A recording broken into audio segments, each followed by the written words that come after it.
Hello everyone, welcome to the Gaming Gazebo. I am your host Danny, part of the Xbox team, and today I will be reviewing Tomb Raider, Lara Crofts' latest and first adventure. Yes, that's right, the reboot series has turned out to be extremely well. Most people panicked, thinking that this Tomb Raider is not going to be like all the other Tomb Raiders, like it's going to be completely different. Oh, she's got a bow and arrow. What happened to the signature dual pistols? They moved on, that's what happened.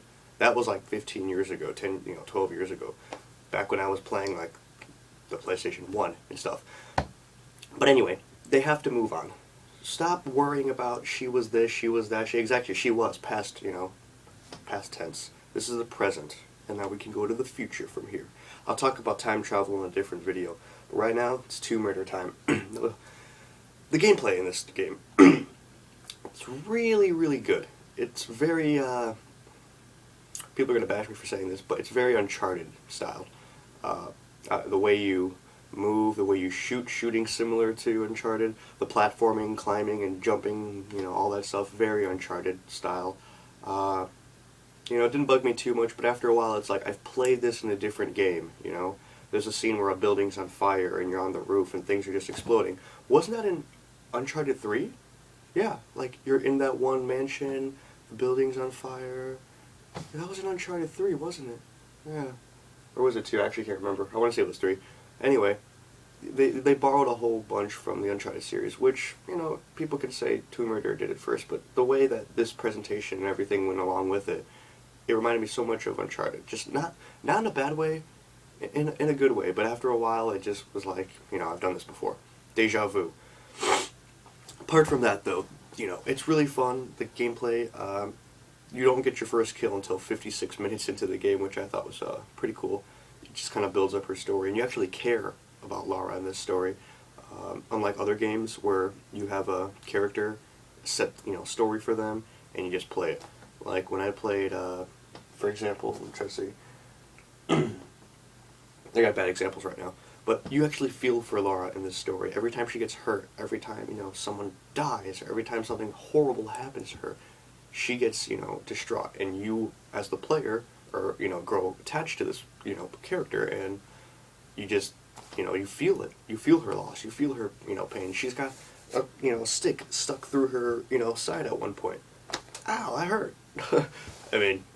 But, yeah, moving on. The graphics in the game are beautiful. Oh my god, they're really good. There's no texture pop that I've encountered, no frame rate issues, although, one thing that has been bugging me, and part of the reason why, I'm giving the score it's getting, it's a small thing, but it occurs quite frequently. Every time you get an achievement, or every time you load up an area, you step through a doorway and it just enters a new area, the game will freeze a bit. Not long, for 10 or 15 seconds. It's 2 to 3 seconds. Every time you get an achievement, it just freezes a bit, and it moves on. But after that, it'll freeze maybe 2 or 3 more times in that little spur of 10 seconds, 15 seconds, and then it goes away for a while until you get another achievement, until you load up another area.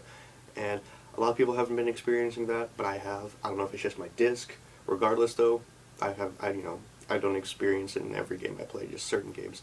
So the fact that it happened annoyed me. You'd be in a fast-paced gun battle just to, have the thing freeze for a bit. It just takes the excitement out of it, But that's a small thing that doesn't bug me. Another thing that bugged me, multiplayer. I played it for about 4 hours and did not like it. I thought it was utter crap. Multiplayer was so bad. It doesn't do anything new. It's your standard, level up, unlock this, level up, unlock this. I jumped into a game where people were 26 and I was just getting destroyed. After that, though, I had a bit of a more fair fight, and I still didn't like it. The maps are really weird. You're getting shot from all sorts of directions. And what I do like, though, is they implement single player. So the whole climbing a wall and platforming, and you'll slide down hills and waterfalls, that's all from the single player. They threw it into the multiplayer, which was cool. And being able to play as Roth, the badass dude, was awesome. Or the big dude, I forgot his name. It's this big Samoan looking dude. Playing as him was cool just because, I saw them in the campaign and I was like, those guys are awesome. They look badass. The sound in the game, though, soundtrack, there's not really much music. It's just epic, your standard Indiana Jones styled music. And, the voice acting is solid. This girl who's playing Lara Croft, I love her as an actor. I don't know her name, but I love the way she played this character. She really fit the role of Lara. And the voice acting is solid. The story in this game is a little predictable. You can kind of see what's going to happen at the end. You can kind of tell what's going to happen next. I predicted a few deaths here and there, and plot twists at the very beginning of the game. Oh, he's going to die. Lo and behold, he's going to die. Oh, wait, spoiler alert, but I didn't say who's going to die. Obviously, people are going to die. It's Tomb Raider. But, yeah, sorry if I sound a little congested. I'm a little sick. Haven't been getting my sleep because I've been playing Tomb Raider. But, yeah, I covered the gameplay, I covered the graphics, story. Let's come down to the bottom line here. Tomb Raider is a great game with a great, gameplay. Really fun. It's going to keep you to want to keep playing. It's an open world game. After you beat it, there's still so much to do. Go explore some tombs. I highly recommend that you go explore some tombs. After all, you're the Tomb fucking Raider. I mean, what else is there to do? Raid cathedrals? No, that's not what you do. You raid tombs because you're a Tomb Raider. Anyway, here at the Gaming Gazebo, I'm Danny with the Xbox team. We're giving it an 8.5. An 8.5. Till next time.